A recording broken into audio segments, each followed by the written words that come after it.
नमस्कार साथियों, बहुत बहुत स्वागत है आपका आज की क्लास में।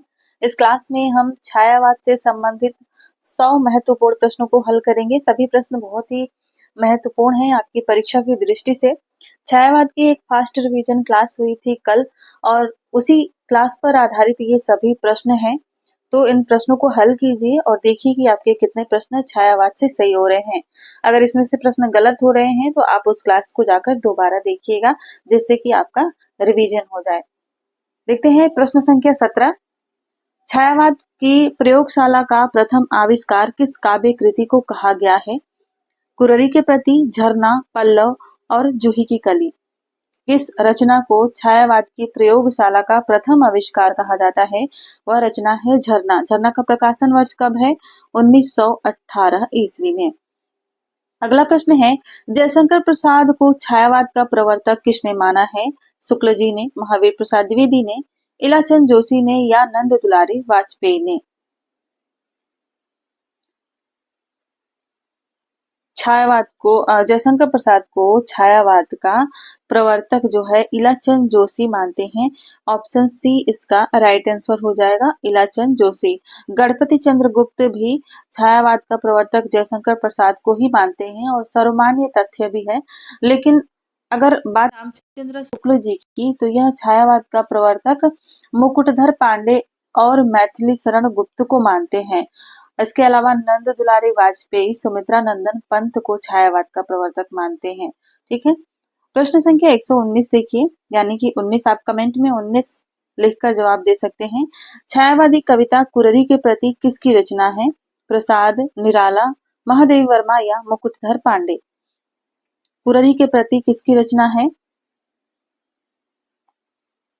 सही उत्तर है मुकुटधर पांडे की रचना है कुररी के प्रति। ऑप्शन डी इसका राइट आंसर हो जाएगा। कब प्रकाशित हुई थी यह रचना? यह रचना प्रकाशित हुई थी 1916 ईस्वी में। प्रश्न संख्या 20 है, हिंदी में छायावाद शब्द का सबसे पहले प्रयोग किसने किया था? कल हमने इस तथ्य को देखा था कि हिंदी में छायावाद शब्द का सबसे पहले प्रयोग किया था मुकुटधर पांडे ने।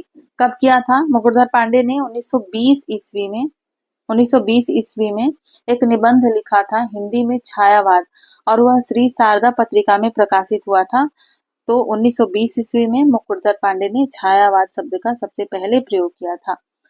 प्रश्न संख्या 21 है, छायावाद को चित्र भाषा शैली किसने कहा है? नंद दुलारी वाजपेयी ने, रामचंद्र शुक्ल ने, डॉक्टर नामोर सिंह ने या डॉक्टर नगेंद्र ने? छायावाद को चित्र भाषा शैली किसने कहा है? छायावाद को चित्र भाषा शैली आचार्य रामचंद्र शुक्ल जी कहते हैं। ऑप्शन बी सही उत्तर हो जाएगा। प्रश्न संख्या 22 देखिए, छायावाद को स्थूल के प्रति सूक्ष्म का विद्रोह किसने कहा है? शुक्ल जी ने, जयशंकर प्रसाद ने, डॉक्टर नगेंद्र ने या रामस्वरूप चतुर्वेदी जी ने? सही उत्तर है डॉक्टर नगेंद्र ने। छायावाद को स्थूल के प्रति सूक्ष्म का विद्रोह कहते हैं। अगला प्रश्न है, द्विवेदी युग की किस प्रवृत्ति के विद्रोह स्वरूप छायावाद का उदय हुआ था? ब्रजभाषा में काव्य रचना, राष्ट्रीय भाव की अतिरंजना, श्रृंगार भक्ति भावना, इतिवृत्तात्मकता। द्विवेदी युग की किस प्रवृत्ति के विद्रोह स्वरूप छायावाद का उदय हुआ था? आपको बताना है। सही उत्तर है इतिवृत्तात्मकता के विरुद्ध छायावाद का उदय माना जाता है। प्रश्न संख्या 124 देखिए, छायावादी काव्य प्रवृत्ति इनमें से कौन सी नहीं है? प्रकृति का सामान्य चित्रण, अभिव्यक्ति की प्रधानता, प्रेम का उदात्त चित्रण या वेदना और निराशा की सघन व्यंजना। इनमें से छायावादी काव्य की प्रवृत्ति कौन सी नहीं है? सही उत्तर हो जाएगा प्रकृति का सामान्य चित्रण। छायावाद में प्रकृति का विशेष चित्रण हुआ है, सामान्य चित्रण नहीं हुआ है। प्रश्न संख्या 125 यानी कि प्रश्न संख्या 25 है, जयशंकर प्रसाद का आरंभिक उपनाम क्या था? मधुप, कलाधर, रसिक या प्रसाद? जयशंकर प्रसाद का आरंभिक उपनाम क्या था? कलाधर। यह कलाधर के उपनाम से कविताएं लिखते थे। प्रश्न संख्या 26 है, छायावाद के 4 स्तंभों में कौन सम्मिलित नहीं है? निराला, जयशंकर प्रसाद, महादेवी वर्मा या मुक्तिबोध? से उत्तर है मुक्तिबोध। छायावाद के 4 स्तंभों में मुक्तिबोध नहीं आते हैं। प्रसाद, पंत, निराला और महादेवी वर्मा, ये 4 स्तंभ कहे जाते हैं छायावाद के। प्रश्न संख्या 27 है, छायावाद के सर्वाधिक कटु आलोचक कौन है? इलाचंद जोशी, आचार्य रामचंद्र शुक्ल, नंद दुलारे वाजपेयी या आचार्य महावीर प्रसाद द्विवेदी। छायावाद के कटु आलोचक कौन कहे जाते हैं? सही उत्तर है महावीर प्रसाद द्विवेदी। प्रश्न संख्या 28 देखिए, छायावाद की निम्नलिखित विशेषताएं हो सकती हैं। इनमें से कौन कौन सी विशेषताएं छायावाद की हो सकती हैं और नीचे कूट दिया हुआ है उसका चयन करना है। सबसे पहले आप विशेषताएं छाटिए कि कौन कौन सी विशेषताएं हो सकती हैं। विशेषण विपर्य, स्वच्छंद भावावेश, मूर्त विधान या इतिवृत्तात्मकता। इनमें से कौन कौन सी विशेषताएं छायावाद की हो सकती हैं? विशेषण विपर्य देखने को मिलता है, साथ ही स्वच्छंद भावावेश देखने को मिलता है, मूर्त विधान भी देखने को मिलता है, इतिवृत्तात्मकता देखने को नहीं मिलती है। तो सही उत्तर हो जाएगा 1, 2, 3। अगला प्रश्न देखिए, प्रश्न संख्या 29 है, सन 1920 ईस्वी में सरस्वती पत्रिका के जुलाई अंक में प्रकाशित मुकुटधर पांडे की वह कविता जो छायावाद युग की प्रथम कविता मानी गई है, वह कौन सी है? झरना, कुररी के प्रति, पल्लव या कुकुरमुत्ता। सही उत्तर हो जाएगा कुररी के प्रति। कब प्रकाशित हुई थी? अभी हमने देखा 1916 ईस्वी में प्रकाशित हुई थी। प्रश्न संख्या 30 है, किस समीक्षक ने छायावाद को तत्कालीन काव्य की संपूर्ण विशेषताओं की व्यंजना में असमर्थ समझकर उसके स्थान पर स्वच्छंदतावाद शब्द का प्रयोग अधिक सार्थक माना है? नामवर सिंह ने, डॉक्टर रामकुमार वर्मा ने, डॉक्टर बच्चन सिंह ने या डॉक्टर वासुदेव सिंह ने।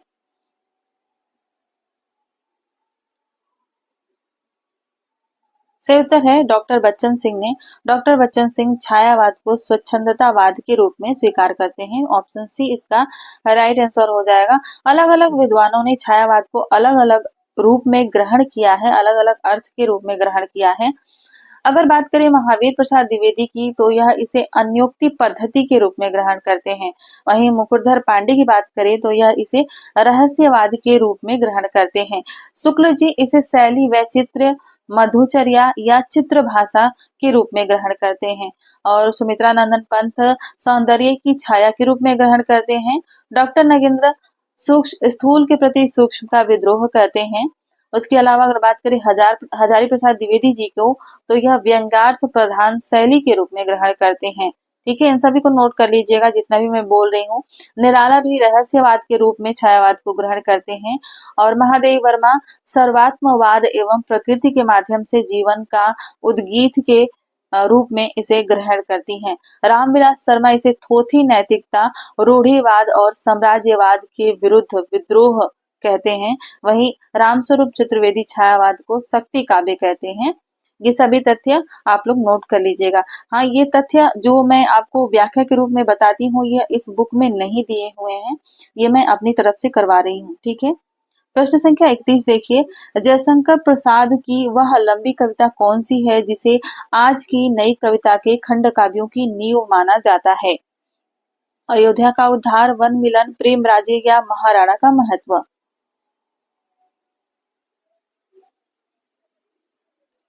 सही उत्तर हो जाएगा महाराणा का महत्व। अगला प्रश्न देखिए, प्रश्न संख्या 32 है, हिंदी का प्रथम गीति नाट्य कौन सा है? करुणालय, प्रेम पथिक, अंधा युग या पेशोला की प्रतिध्वनि। हिंदी का प्रथम गीति नाट्य माना जाता है करुणालय को। सही उत्तर है ऑप्शन ए। प्रश्न संख्या 133 देखिए, जयशंकर प्रसाद के किस काव्य ग्रंथ को कामायनी की श्रद्धा का पूर्व संस्करण भी कहा गया है? प्रेम पथिक, उर्वशी, अशोक की चिंता या आंसू। जयशंकर प्रसाद के किस काव्य ग्रंथ को कामायनी की श्रद्धा का पूर्व संस्करण कहा जाता है? वह रचना है उर्वशी। एक तथ्य उर्वशी के बारे में आप लोग याद रखिएगा कि जयशंकर प्रसाद की पुस्तकाकार रूप में प्रथम रचना उर्वशी है, जिसका समय है 1909 ईस्वी। जयशंकर प्रसाद की प्रथम कविता जो थी वह सावन पंचक थी, 1906 ईस्वी में प्रकाशित हुई थी और इसकी भाषा थी ब्रज भाषा। उसके बाद छायावादी शैली की इनकी प्रथम कविता मानी जाती है प्रथम प्रभात, जो कि 1913 ईस्वी में प्रकाशित हुई थी और यह खड़ी बोली में थी। लेकिन बात करें उर्वशी की, तो यह पुस्तक के रूप में इस प्रथम रचना है जयशंकर प्रसाद की, 1909 ईस्वी में है और इसकी भाषा ब्रज भाषा है। ठीक है। और खड़ी बोली में प्रथम काव्य संकलन जो है इनका कानन कुसुम है, जो कि 1913 ईस्वी में प्रकाशित हुआ था। तो अगर प्रश्न पूछे कि जयशंकर प्रसाद का प्रथम काव्य संकलन कौन सा है, तो वो हो जाएगा कानन कुसुम। ठीक है। जयशंकर प्रसाद की प्रथम कहानी भी पूछी जाती है। कौन सी है प्रथम कहानी? जयशंकर प्रसाद की प्रथम कहानी है ग्राम, 1911 ईस्वी में प्रकाशित हुई थी इंदु पत्रिका में। ठीक है। और प्रथम नाटक कौन सा है जयशंकर प्रसाद का? इनका प्रथम नाटक है सज्जन, जो कि कब प्रकाशित हुआ था? 1910 ईस्वी में प्रकाशित हुआ था। और प्रथम उपन्यास कौन सा है जयशंकर प्रसाद का? प्रथम उपन्यास है कंकाल, जो कि 1929 ईस्वी में प्रकाशित हुआ था।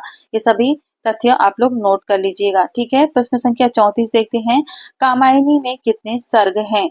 13, 14, 15 या 16? किसी भी परीक्षा में कामायनी जो रचना है जयशंकर प्रसाद की, इससे प्रश्न बहुत बार परीक्षाओं में पूछे जाते हैं। कामायनी में कितने सर्ग हैं? सही उत्तर है 15। कामायनी रचना में 15 सर्ग हैं। अगला प्रश्न है कामायनी का प्रकाशन वर्ष इनमें से क्या है? कामायनी कब प्रकाशित हुई थी? सही उत्तर है 1935 ईस्वी में कामायनी प्रकाशित हुई थी। कामायनी को छायावाद का उपनिषद कहा जाता है। किसने कहा है? शांति प्रिय द्विवेदी ने कहा है। इसके अलावा कामायनी को मानवता का रसात्मक इतिहास भी कहा जाता है। किसने कहा है?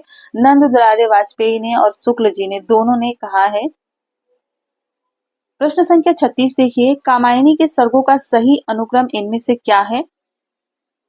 कामायनी के सर्गों का सही अनुक्रम क्या है? कामायनी के सभी सर्गों को 15 के 15 सर्गों को हमने देखा था पिछली क्लास में, और मैंने ये भी बताया था कि किस सर्ग में किस छंद का प्रयोग किया गया है। सही उत्तर हो जाएगा ऑप्शन ए, चिंता, आशा, श्रद्धा, काम, वासना, लज्जा। ये इस तरह से इसका क्रम बनता है। प्रश्न संख्या 37 देखिए। कामायनी के सर्गों का सही अनुक्रम फिर से बताना है आपको।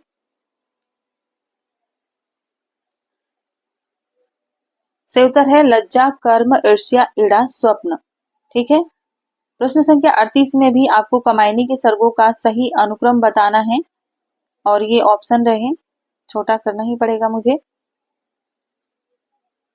सही उत्तर है संघर्ष, निर्वेद, दर्शन, रहस्य, आनंद। ऑप्शन सी इसका राइट आंसर हो जाएगा। आगे देखिए प्रश्न संख्या 39। कामायनी का सर्ग इनमें से कौन सा नहीं है? श्रद्धा, लज्जा, ईर्ष्या, इच्छा। सही उत्तर हो जाएगा इच्छा। यह कामायनी का सर्ग नहीं है। श्रद्धा, लज्जा, ईर्ष्या ये कामायनी के सर्ग हैं। अब देखते हैं हमें रचनाओं को वे किस प्रकार की रचनाएं हैं यह सुमेलित करना है। रचनाएं हैं लहर, आंसू, कामायनी, उर्वशी और चंपू काव्य, महाकाव्य, खंड काव्य, गीति काव्य और मुक्तक काव्य। आपको मिलान करना है। लहर की बात कर लेते हैं। लहर है एक गीति काव्य। आंसू की बात कर लेते हैं। आंसू कैसा काव्य है? आंसू एक खंड काव्य है। कामायनी किस प्रकार का काव्य है? कामायनी एक महाकाव्य है। और उर्वशी किस प्रकार का काव्य है? उर्वशी एक चंपू काव्य है। लहर का समय कब है? लहर है 1935 ईस्वी में। इसके अलावा अगर बात करें आंसू की, तो आंसू रचना है 1925 ईस्वी में। उसके अलावा कामायनी है 1935 ईस्वी में। और उर्वशी रचना कब है? उर्वशी है 1909 ईस्वी में। ठीक है। प्रश्न संख्या 41 देखिए। लहर में कितनी लंबी कविताएं हैं? 2, 4, 6 या 8? लहर जो रचना है इसमें कितनी लंबी कविताएं हैं? सही उत्तर है 4। लहर रचना में 1935 ईस्वी में थी। यह जयशंकर प्रसाद जी की प्रौढ़तम रचना मानी जाती है और शुक्ल जी के अनुसार इस रचना में जयशंकर प्रसाद ने इतिहास के खंडों को देखने का प्रयास किया है और इसमें 4 लंबी कविताएं संकलित हैं। पहली कविता है अशोक की चिंता, दूसरी कविता है पिशोला की प्रतिध्वनि, तीसरी कविता है प्रलय की छाया और चौथी कविता है शेर सिंह का शस्त्र समर्पण। अगला प्रश्न है प्रश्न संख्या 42। प्रसादकृत प्रलय की छाया की विषय वस्तु के केंद्र में क्या है? महाराणा प्रताप का पराभव, पद्मिनी का अग्निदाह, रानी कमलावती का मानसिक द्वंद्व या जल प्रलय? सही उत्तर हो जाएगा रानी कमलावती का मानसिक द्वंद्व प्रलय की छाया में दिखाया गया है। प्रश्न संख्या 43 देखिए, लहर में संकलित सबसे लंबी कविता कौन सी है? अभी हमने देखा लहर में लंबी कविताएं कितनी संकलित हैं? 4 कविताएं संकलित हैं। आपको बताना है कि इन 4 कविताओं में भी सबसे लंबी कविता कौन सी है?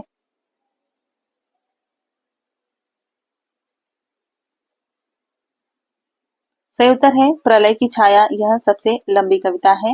हालांकि ये चारों कविताएं जो है लंबी कविता के अंतर्गत आती हैं। प्रश्न संख्या 44 है, प्रसाद जी की किस कृति में यज्ञ की क्रूरता यानी कि हिंसा को निंदनीय और घृणित बताते हुए मनुष्य का वास्तविक धर्म मानवता बताया गया है? करुणालय में, चित्राधार में, कानन कुसुम में या लहर में? प्रसाद जी की किस कृति में यज्ञ की क्रूरता यानी हिंसा को निंदनीय और घृणित बताते हुए मनुष्य का वास्तविक धर्म बताया गया है? यह रहता है करुणालय। सही उत्तर हो जाएगा ऑप्शन ए। अगला प्रश्न है, प्रसाद जी की खड़ी बोली कविताओं का प्रथम संग्रह कौन सा है? चित्रहार, कानन कुसुम, आंसू या उर्वशी? सही उत्तर है कानन कुसुम। अभी हमने पीछे देखा 1913 ईस्वी में यह प्रकाशित हुई थी। खड़ी बोली में इनका यह प्रथम काव्य संग्रह है। प्रश्न संख्या 46 है, कामायनी में श्रद्धा किसका प्रतीक है? पिछली क्लास में हमने कामायनी के प्रतीकों को देखा था कि कौन सा पात्र किसका प्रतीक है। सही उत्तर है हृदय का। कामायनी में श्रद्धा हृदय का प्रतीक है, मनु मन के प्रतीक है, श्रद्धा हृदय की प्रतीक है, इड़ा बुद्धि के प्रतीक है, एक इसमें वृषभ आता है, वृषभ बैल को कहते हैं, वह धर्म का प्रतीक है और सारस्वत प्रदेश जो है संसार का प्रतीक है। इसमें कैलाश मानसरोवर का भी जिक्र आता है जो आनंद और मुक्ति स्थान का प्रतीक है। प्रतीकों को याद रखिएगा, इनसे प्रश्न पूछे जाते हैं। प्रश्न संख्या 47 बताइए, कामायनी को मानव चेतना के विकास का महाकाव्य किसने कहा है? कामायनी को मानव चेतना के विकास का महाकाव्य किसने कहा है?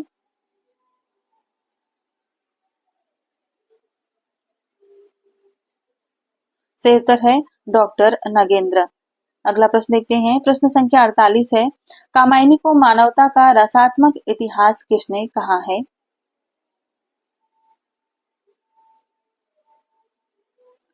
देखिए, कामायनी को मानवता का रसात्मक इतिहास नंद दुलारे वाजपेयी और आचार्य रामचंद्र शुक्ल दोनों ने कहा है, तो यहाँ पर दोनों ऑप्शन सही हो जाएगा।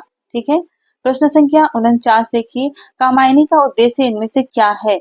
हृदय और बुद्धि का समन्वय, पुरुष और नारी का समन्वय, अध्यात्म और विज्ञान का समन्वय या आनंदवाद की स्थापना? सही उत्तर है ऑप्शन डी, आनंदवाद की स्थापना कामायनी का मुख्य उद्देश्य रहा है। कामायनी में प्रत्यभिज्ञावाद, समरसतावाद, आनंदवाद और शैव दर्शन देखने को मिलता है। कथा का आधार है मत्स्य पुराण और शतपथ ब्राह्मण ग्रंथ और ऋग्वेद। इन तीनों से कथाएं लेकर के कामायनी की रचना की थी जयशंकर प्रसाद ने। कामायनी के बारे में एक और तथ्य आप लोग याद रखिएगा, इसका सबसे छोटा सर्ग जो है वह चिंता है और सबसे बड़ा सर्ग आनंद है। ठीक है, और इसमें प्रधान रस जो है वह शांत है।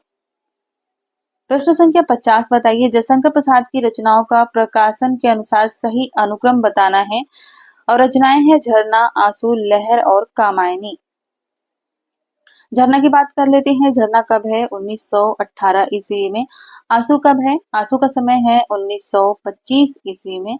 लहर का कब समय है? लहर है 1935 ईस्वी में। और कामायनी है 1935 ईस्वी में। अगर बात करें लहर की तो इसका समय कभी कहीं कहीं पर 33 भी मिलता है, 33। ठीक है, इसको भी आप लोग याद रखिएगा। इस तरह इसका ऑप्शन ए राइट आंसर हो जाएगा। प्रश्न संख्या 51 है, प्रसाद जी की अंतिम कृति कौन सी है? लहर, कामायनी, झरना या आंसू? जयशंकर प्रसाद की अंतिम कृति कौन सी है? सही उत्तर है कामायनी, या जयशंकर प्रसाद की अंतिम रचना मानी जाती है और बहुत ही प्रसिद्ध रचना यह हुई थी। कामायनी पर बहुत सारे आलोचकों ने बहुत सारी आलोचनाएं लिखी हैं, जैसे कि मुक्तिबोध ने कामायनी एक पुनर्विचार नाम से आलोचना लिखी थी। वहीं अगर बात करें दिनकर जी की, तो इन्होंने लिखा था कामायनी दोष रहित दूषण सहित। रामस्वरूप चतुर्वेदी ने लिखा था कामायनी पुनर्मूल्यांकन, और इंद्रनाथ मदान ने लिखा था कामायनी पुनर्मूल्यांकन और मूल्यांकन। इसके अलावा डॉक्टर नगेंद्र ने भी लिखा है कामायनी अध्ययन की समस्याएं। ठीक है, तो यह इसलिए बहुत ही प्रसिद्ध रचना है और इस पे आलोचकों ने अलग अलग आलोचनाएं भी लिखी हैं।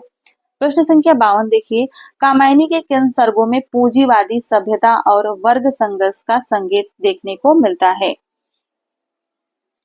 कामायनी के किन सर्गों में पूंजीवादी सभ्यता और वर्ग संघर्ष देखने को मिलता है? वह सर्ग हैं स्वप्न और संघर्ष। ऑप्शन सी इसका राइट आंसर हो जाएगा। प्रश्न संख्या 53 है, सुमित्रानंदन पंत की पहली कविता कौन सी है? ग्राम्या, वाणी, लोकायतन या गिरजे का घंटा? सही उत्तर हो जाएगा गिरजे का घंटा। यह सुमित्रानंदन पंत की पहली रचना, पहली कविता है। प्रकाशन वर्ष है इसका 1916 ईस्वी में। सुमित्रानंदन पंत के बहुत सारे उपनाम प्रचलित हैं और परीक्षाओं में पूछे जाते हैं। इन्हें प्रकृति का सुकुमार कवि कहा जाता है, हिंदी का वर्ड्सवर्थ कहा जाता है, छायावाद का विष्णु कहा जाता है और छायावाद का प्रतिनिधि कवि भी कहा जाता है। इसके अलावा इन्हें अमूर्त विधान का कवि कहा जाता है और संवेदनशील इंद्रिय बोध का कवि भी कहा जाता है। अगला प्रश्न है प्रश्न संख्या 54, बताइए पंत जी के किस काव्य ग्रंथ को प्रकृति की चित्रशाला कहा जाता है? पल्लव को, स्वर्ण धूलि को, रजत शिखर को या गीतहंस को? इनकी किस रचना को प्रकृति की चित्रशाला कहा जाता है? सही उत्तर है पल्लव। इनकी पल्लव रचना को प्रकृति की चित्रशाला कहा जाता है। एक बात इसके बारे में और याद रखिएगा कि इसकी भूमिका पंत जी ने प्रवेश नाम से लिखी थी। किस नाम से लिखी थी? प्रवेश नाम से लिखी थी। इसकी भूमिका को छायावाद की मान्यताओं को स्पष्ट किया गया है इसकी भूमिका में, और इसलिए इसकी भूमिका को छायावाद का मैनिफेस्टो भी कहा जाता है। ठीक है, किसको? पल्लव को। प्रश्न संख्या 55 है, छायावाद का विष्णु किसे कहा गया है? अभी हमने देखा पंत जी को छायावाद का विष्णु कहा जाता है। प्रश्न संख्या 56 देखिए, सुमित्रानंदन पंत को किस काव्य कृति के लिए ज्ञानपीठ पुरस्कार से सम्मानित किया गया था? चिदंबरा, लोकायतन, कला और बूढ़ा चांद या पल्लव?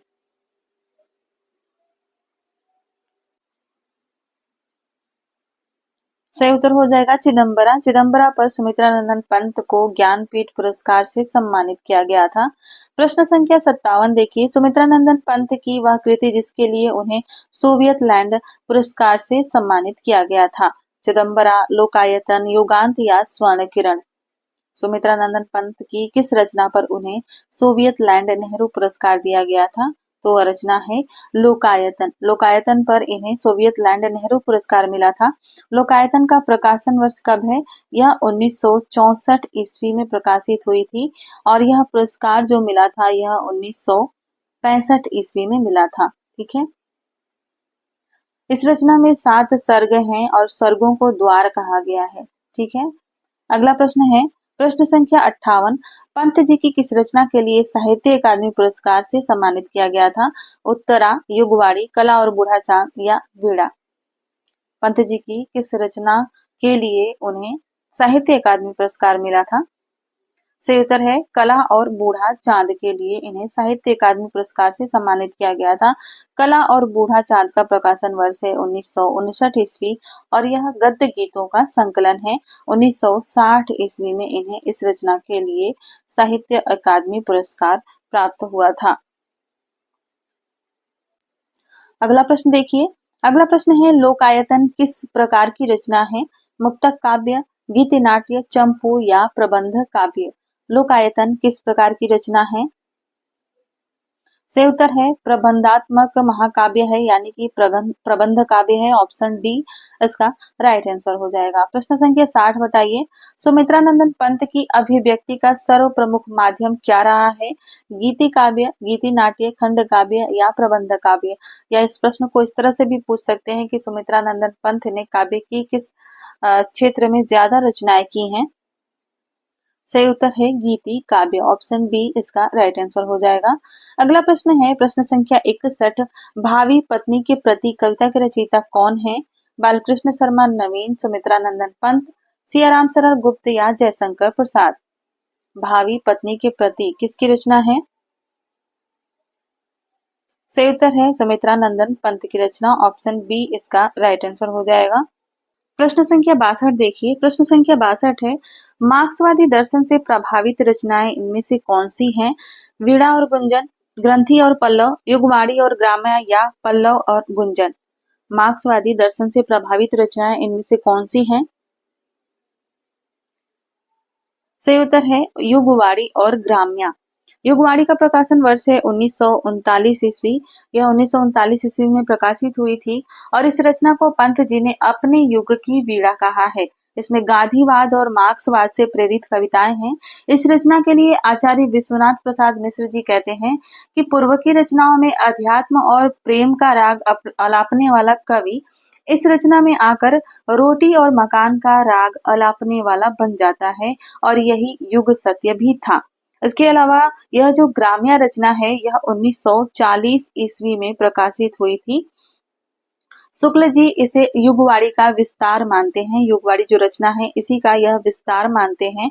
गुलाब राय ने इस रचना के बारे में कहा था कि युगवाणी प्रगतिवाद का सिद्धांत वाक्य थी तो ग्राम्य उसका प्रयोग थी। ठीक है, अगला प्रश्न देख लीजिए। प्रश्न संख्या 63 है, प्रकाशन काल की दृष्टि से सही अनुक्रम बताना है रचनाओं का, और रचनाएं हैं गुंजन, ग्राम्य, रजत शिखर, वीणा और पल्लव। आपको इन्हें क्रम से लगाना है। बात करें अगर गुंजन की, तो ये गुंजन का समय है 1932 ईस्वी में। इसके अलावा ग्राम्य की बात कर लेते हैं तो ग्राम्य हो जाएगी 1940 ईस्वी में, अभी हमने इसको देखा था। रजत शिखर कब हो जाएगी? रजत शिखर रचना है 1951 ईस्वी में। वीणा कब है? वीणा है 1918 ईस्वी में और पल्लव का समय हो जाता है 1926 ईस्वी में। इस प्रकार इसका सही क्रम हो जाएगा वीणा, पल्लव, गुंजन, ग्राम्य और रजत शिखर। ऑप्शन डी इसका राइट आंसर हो जाएगा। प्रश्न संख्या 64 देखिए, बच्चन की कवियों में सौम्य संत रचना किसको समर्पित है? पंत को, गुप्त को, हरिऔध जी को या प्रसाद जी को? बच्चन की कवियों में सौम्य संत रचना किसको समर्पित है? सुमित्रानंदन पंत को समर्पित है। ऑप्शन ए सही उत्तर है इसका। प्रश्न संख्या 65 है, हिंदी में नव चेतनावाद का प्रचारक कौन है? रामधारी सिंह दिनकर, पंत, श्याम नारायण पांडे या सूर्यकांत त्रिपाठी निराला? हिंदी में नव चेतनावाद का प्रचारक कौन है? सही उत्तर है सुमित्रानंदन पंत। ऑप्शन बी सही उत्तर हो जाएगा। प्रश्न संख्या 66 देखिए, निराला की पहली कविता कौन सी है? जूही की कली, कुकुरमुत्ता, भिक्षुक या विधवा? सही उत्तर है जूही की कली, जिसका समय है 1916। रचना काल है, ध्यान दीजिएगा, प्रकाशित नहीं हो पाई थी 1916 में। ठीक है, जूही की कली 1916। हालांकि परीक्षाओं में जब समय पूछे तो 1916 ही बताना है। ठीक है, यह इनकी प्रथम कविता रही है। अगला प्रश्न है प्रश्न संख्या 67, संपूर्ण छायावादी काव्य की एक उत्कृष्ट उपलब्धि किसे कहा गया है? अनामिका को, राम की शक्ति पूजा को, तुलसीदास को या परिमल को? संपूर्ण छायावादी काव्य की एक उत्कृष्ट कृति उपलब्धि किसे कहा जाता है? वह रचना है राम की शक्ति पूजा। किसकी रचना है? निराला की रचना है और बहुत ही महत्वपूर्ण रचना है यह। राम की शक्ति पूजा का समय है 1936 ईस्वी, यानी कि 1936 ईस्वी में प्रकाशित हुई थी। प्रबंधात्मक लंबी कविता है यह और यह शक्ति छंद में रचित है। इसमें पौरुष एवं कर्म का संदेश दिया गया है और यह बांग्ला भाषा के कृत्तिवास रामायण पर आधारित है। प्रश्न संख्या 68 का उत्तर दीजिए। साहित्यिक क्षेत्र में सर्वाधिक विरोध किसका हुआ था? प्रसाद का, दिनकर का, निराला का या हरिऔध का?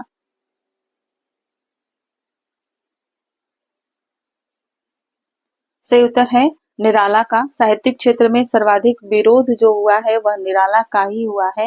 निराला की बहुत सारी ऐसी पंक्तियां मिल भी जाती हैं जिन्हें देखने से लगता है कि उन्होंने कितने दुख सहे हैं और कितने विरोध सहे हैं। उन्होंने पंक्ति भी लिखी है। राम की शक्ति पूजा में एक पंक्ति आती है ना, दिख जीवन को जो पाता ही आया विरोध, धिक साधन जिनके लिए सदा किया शोध। यह पंक्ति आपको देखने को मिलती है। इसके अलावा सरोज स्मृति में एक पंक्ति आती है, दुख ही जीवन की कथा रही, क्या कहूँ जो अब तक नहीं कही। इन पंक्तियों से हमें खुद ही पता चल जाता है कि कवि किस प्रकार के विरोध और दुख को सह रहा था।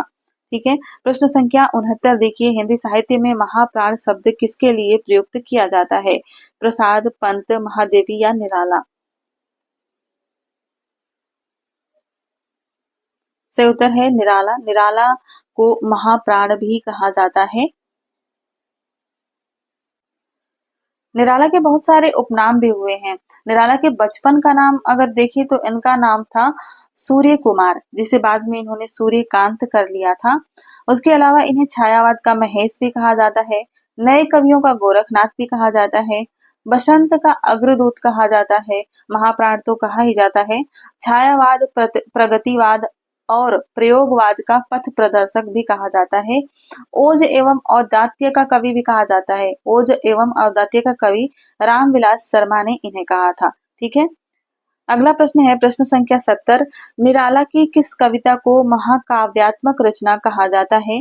राम की शक्ति पूजा, सरोज स्मृति, बादल राग या यमुना के प्रति? निराला की किस कविता को महाकाव्यात्मक रचना कहा जाता है? वह रचना है राम की शक्ति पूजा। ऑप्शन ए राइट आंसर हो जाएगा। प्रश्न संख्या 71 देखिए। निराला के किस काव्य ग्रंथ की भूमिका जयशंकर प्रसाद ने लिखी थी? परिमल, गीतिका, अनामिका या कुकुरमुत्ता? ये हमने कल की क्लास में देखा था। निराला की किस काव्य ग्रंथ की भूमिका जयशंकर प्रसाद ने लिखी थी? सही उत्तर है इसका गीतिका। गीतिका की भूमिका जो है जयशंकर प्रसाद ने लिखी थी।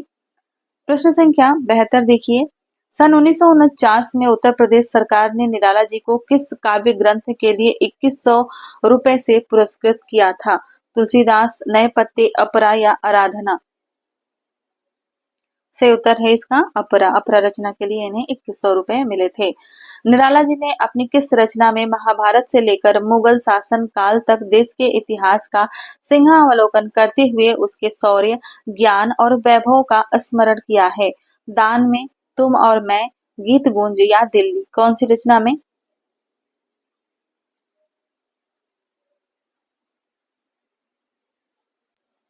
सही उत्तर है दिल्ली। दिल्ली रचना में इन्होंने मुगल शासन काल से लेकर के देश के इतिहास का सिंहावलोकन किया है। ठीक है। प्रश्न संख्या 74 देखिए। हिंदी में स्वच्छंद स्वच्छंद छंद के प्रथम प्रयोक्ता कौन है? निराला, श्रीधर पाठक, रामनरेश त्रिपाठी या प्रसाद? हिंदी में स्वच्छंद छंद के प्रथम प्रयोक्ता कौन है? सही उत्तर है निराला। ऑप्शन ए राइट आंसर हो जाएगा। प्रश्न संख्या 75 देखिए। छायावादी काव्य का रुद्र किसे कहा गया है? प्रसाद, निराला, पंत या महादेवी वर्मा को?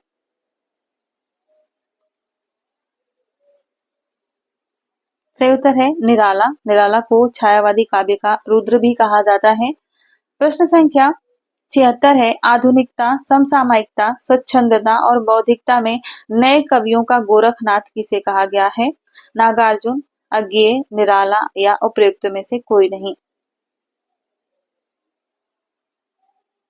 सही उत्तर है निराला। अभी हमने पीछे देखा निराला के उपनामों में एक उपनाम यह भी आता है नए कवियों का गोरखनाथ। याद रखिएगा, इंपॉर्टेंट प्रश्न है। प्रश्न संख्या 77 है। निराला के भक्ति भावना से युक्त गीत किस कृति में है? गीतिका, पंचवटी प्रसंग, तुलसीदास या अरिमा? निराला के भक्ति भावना से युक्त गीत किस कृति में संग्रहित है? सही उत्तर है अरिमा में संग्रहित है। अगला प्रश्न है। निराला की किस कृति में अद्वैतवाद का प्रतिपादन है? पंचवटी प्रसंग, अपरा, अरिमा या अनामिका? सही उत्तर हो जाएगा पंचवटी प्रसंग रचना में अद्वैतवाद का प्रतिपादन इन्होंने किया है। प्रश्न संख्या 79 है, निराला की तुम और मैं कविता में क्या है? प्रेम संबंधी गीत है, निर्गुण विचारधारा का प्रभाव है, शोषित वर्ग की कटु आलोचना है या सर्वहारा वर्ग के प्रति सहानुभूति है? सही उत्तर है निर्गुण विचारधारा का प्रभाव देखने को मिलता है, ऑप्शन बी सही उत्तर है। प्रश्न संख्या 80 है, निरालाकृत तुलसीदास रचना किस प्रकार की है? मुक्तक काव्य है, गीति काव्य है, खंड काव्य है या चंपू काव्य है?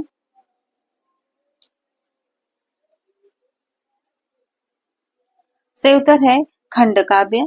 तुलसीदास एक खंड काव्य रचना है। प्रश्न संख्या 81 है, निराला के किस काव्य ग्रंथ में गजलें भी हैं? नैपत्य, अनामिका, कुकुरमत्ता या बेला? निराला के किस काव्य ग्रंथ में गजलें भी हैं?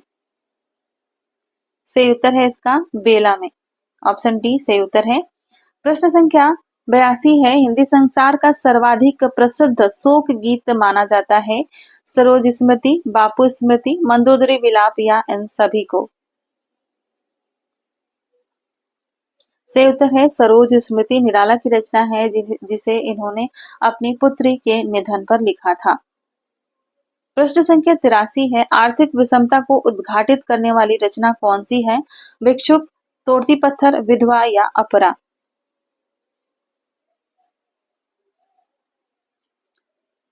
सही उत्तर है ऑप्शन बी तोड़ती पत्थर आर्थिक विषमता को उद्घाटित करने वाली रचना है। प्रश्न संख्या 84 है, निराला की वह रचना जिसमें दलितों की दयनीय दशा का चित्रण हुआ है? बेला, अपरा, नए पत्ते या अनामिका? कौन सी रचना में दलितों की दयनीय दशा का चित्रण हुआ है? सही उत्तर है नए पत्ते, ऑप्शन सी राइट आंसर है इसका। अगला प्रश्न देखिए, निराला का अंतिम काव्य ग्रंथ जो उनकी मृत्यु के उपरांत सन 1969 में प्रकाशित हुआ था वो कौन सा है? अड़िमा, गीतिका, अनामिका या सांध्य कांकली? जिन प्रश्नों की व्याख्या की जरूरत नहीं है उनकी व्याख्या मैं नहीं कर रही हूँ। सही उत्तर है सांध्य काकली। यह 1969 में प्रकाशित हुआ था और यह इनकी मृत्यु के बाद प्रकाशित हुआ था। अगला प्रश्न देखिए, प्रश्न संख्या 86 है, सजल गीतों की गायिका और आधुनिक युग की मीरा संज्ञाओं से समावृत कौन है? महादेवी वर्मा, सहजोबाई, सुभद्रा कुमारी चौहान या राय प्रवीण? बहुत ही आसान सा प्रश्न है। महादेवी वर्मा को आधुनिक युग की मीरा कहा जाता है, ऑप्शन ए इसका राइट आंसर हो जाएगा। अगला प्रश्न देखिए, महादेवी वर्मा की खड़ी बोली में रचित प्रथम कविता कौन सी है? प्रतीक्षा, दिया, उस पार या विसर्जन? महादेवी वर्मा की प्रथम कविता दिया है जो कि 1918 ईस्वी में प्रकाशित हुई थी। राइट आंसर हो जाएगा ऑप्शन बी। प्रश्न संख्या 88 देखिए, छायावादी कवियों में सर्वाधिक रहस्य भावना किसमें पाई जाती है?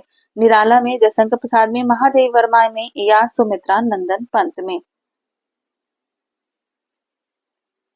सही उत्तर है महादेवी वर्मा में सबसे अधिक रहस्य भावना देखने को मिलती है।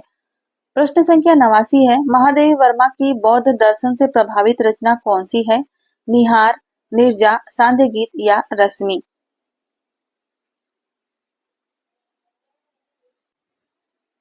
सही उत्तर है रश्मि। इसमें बौद्ध दर्शन से प्रभावित कविताएं हैं। कितनी कविताएं हैं? 35 कविताओं को इसमें संकलित किया गया है। उसके अलावा यह 1932 ईस्वी में प्रकाशित हुई थी रचना। प्रश्न संख्या 90 देखिए, महादेवी जी की जीवनानुभूतियों की अभिव्यक्ति किस ग्रंथ में है? सांध्य गीत में, रश्मि में, निर्जा में या दीपशिखा में? सही उत्तर है ऑप्शन ए सांध्य गीत में। सांध्य गीत कब है? 1936 ईस्वी में प्रकाशित हुई थी यह रचना। और इसमें कितने गीत संकलित हैं? इसमें गीतों की संख्या है 45। प्रश्न संख्या 91 देखिए, निर्जा काव्य पर महादेवी को सन 1934 में कौन सा पुरस्कार मिला था? व्यास सम्मान, साहित्य अकादमी, मंगला प्रसाद पारितोषिक या सेकसरिया सम्मान? सही उत्तर है ऑप्शन डी सेकसरिया सम्मान। कब मिला था? 1934 में। किस रचना पर मिला था? नीरजा पर। प्रश्न संख्या 92 देखिए, महादेवी को किस रचना हेतु मंगला प्रसाद पारितोषिक सम्मान मिला? यामा, नीरजा, सांध्य गीत या दीपशिखा? किस रचना के लिए इन्हें मंगला प्रसाद पारितोषिक प्राप्त हुआ था? सही उत्तर है यामा। यामा के लिए इन्हें मंगला प्रसाद पारितोषिक प्राप्त हुआ था। प्रश्न संख्या 93 है, यामा के लिए महादेवी जी को सन 1982 में किस पुरस्कार से सम्मानित किया गया था? साहित्य अकादमी, ज्ञानपीठ, सरस्वती या व्यास सम्मान? सही उत्तर है ज्ञानपीठ पुरस्कार। यामा के लिए महादेवी वर्मा को 1982 ईस्वी में ज्ञानपीठ पुरस्कार मिला था। 1940 में यह रचना प्रकाशित हुई थी। यामा 1940 ईस्वी में प्रकाशित हुई थी और इसमें निहार, रश्मि, नीरजा और सांध्य गीत से लेकर कुल 185 कविताओं को संकलित किया गया था। प्रश्न संख्या 94 देखिए, प्रकाशन काल की दृष्टि से महादेवी वर्मा की रचनाओं का सही अनुक्रम क्या होगा?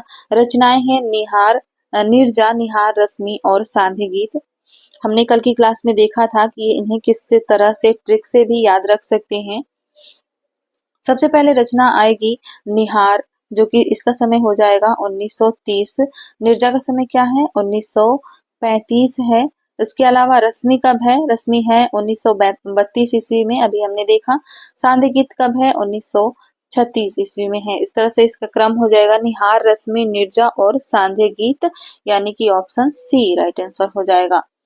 प्रश्न संख्या 95 देखिए, रामकुमार वर्मा की काव्य कृतियों का सही अनुक्रम क्या होगा? अभिशाप, अंजलि, निशीथ या रूपराशि ये रचनाएं हैं, इन्हें क्रम से लगाना है।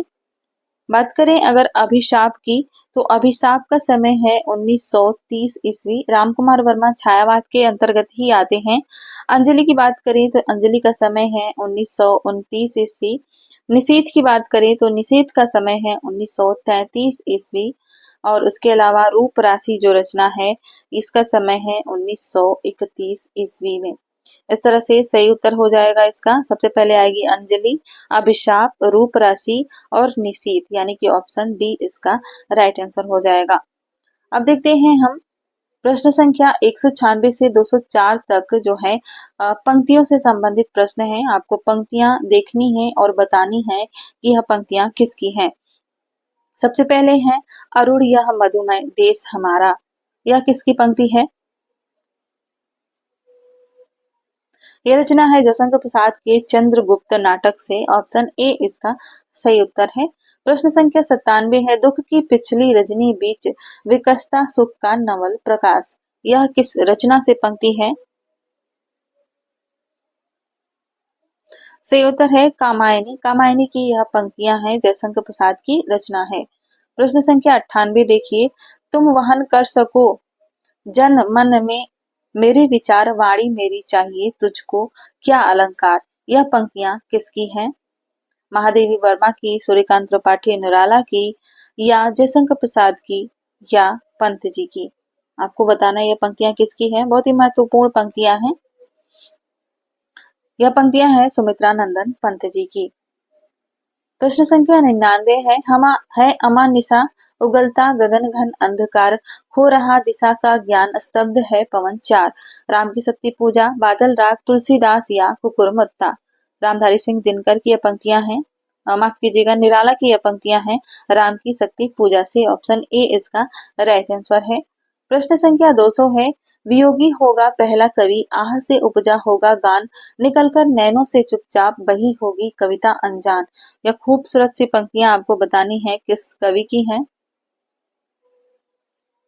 सही उत्तर है पंत की। ऑप्शन बी सही उत्तर हो जाएगा। पंक्तियों की क्लास नहीं हुई है, फिर भी आप यहाँ से इसको हल करने की कोशिश कीजिए। आगे आने वाली क्लासेस में मैं पंक्तियों से संबंधित भी प्रश्न आप लोगों को, पंक्तियां जो हैं जितने भी आलोचकों के कथन हैं और पंक्तियां हैं छायावाद की, वो एक साथ करवा दूंगी किसी क्लास में, ठीक है।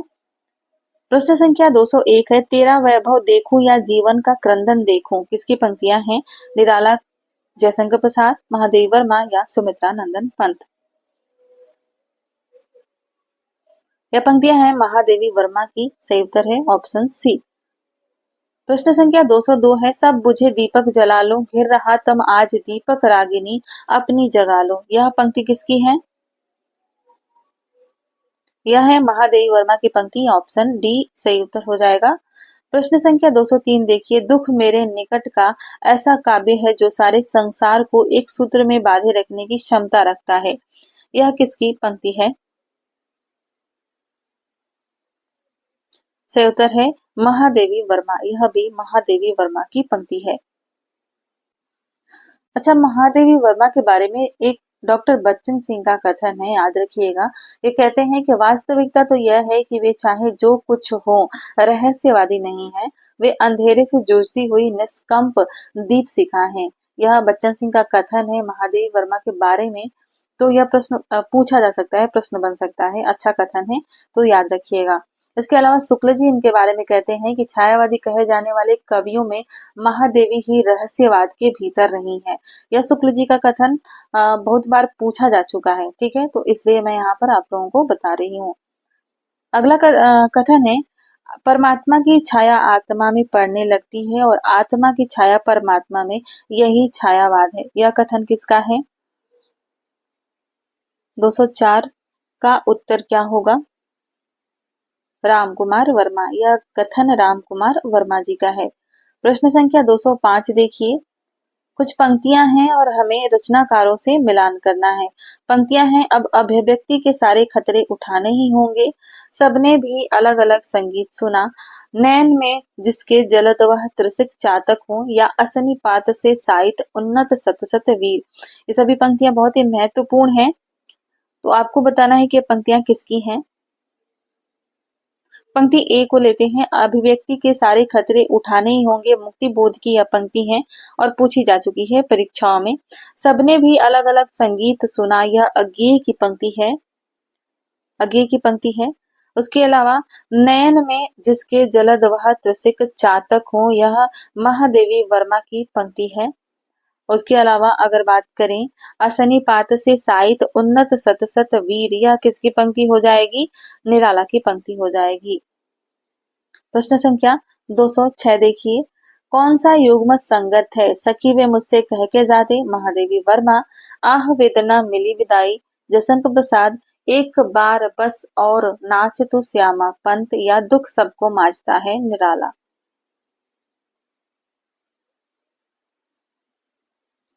सही उत्तर है आह वेदना मिली विदाई। यह केवल यही सुमेलित है। प्रश्न संख्या 207 देखिए, निम्नलिखित काव्य पंक्तियों को उनके रचनाकारों के साथ मिलाना है और इसके लिए मुझे इसे काफी छोटा ही करना पड़ेगा, थोड़ा सा। पहली पंक्ति है, सजनी मधुर निजत्व दे, कैसे मिलूं अभिमानिनी मैं। दूसरी पंक्ति है, प्रिया के हाथ लगाए जागी, ऐसी मैं सो गई अभागी। तीसरी पंक्ति है, तू अब तक सोई है आली, आंखों में भरी विहागरी। और चौथी पंक्ति है, कौन तुम रूपसी, कौन व्योम से उतर रही चुपचाप।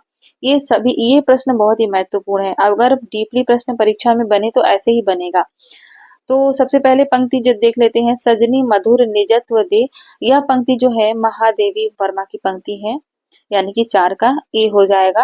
उसके अलावा अगर पंक्ति है, प्रिय के हाथ लगाए जागी, ऐसी मैं सो गई, तो यह निराला की पंक्ति है, सूर्यकांत त्रिपाठी निराला की पंक्ति है यह।